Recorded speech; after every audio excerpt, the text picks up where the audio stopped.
I support the Irish Dementia Working Group, and there are people living with dementia who've chosen to be advocates. They've chosen to speak publicly about the disease and how it feels to live with dementia.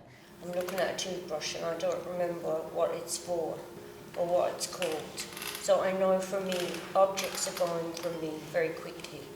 With money, numbers, times, things like that are very hard for me. I lost my phone for 3 days, it was in the fridge. And I used to laugh because... I can get on a train and I can go to Cork, for example. But then that's when the problems start. I play a bit of golf, and one of the things that I was told to do at the start was that when you play with other people, then you say to them, will you look at my scores and make sure that I'm putting the right score down? Because in golf, if you put the wrong score down, that is appalling behaviour, right?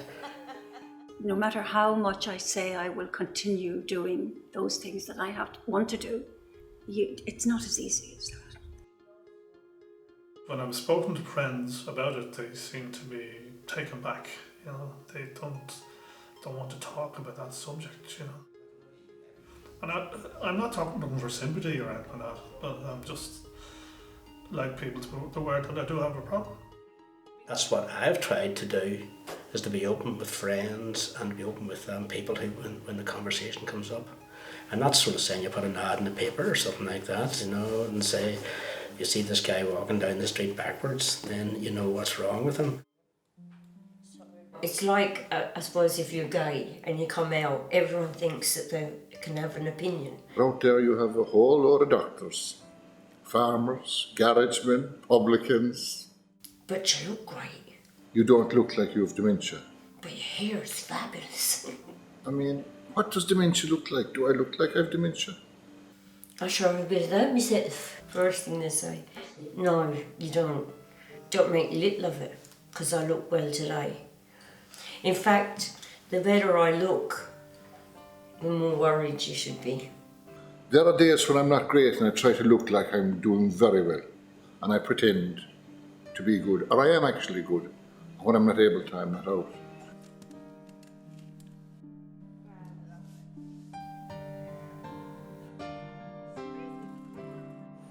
My GP put me in touch with the dementia advisor. She put me in touch with the Alzheimer's Society of Ireland. And that changed my life. Cathy is the biggest inspiration, Cathy Ryan, in my life. And I remember when we didn't know what was wrong with me and everyone kept telling me there was something wrong.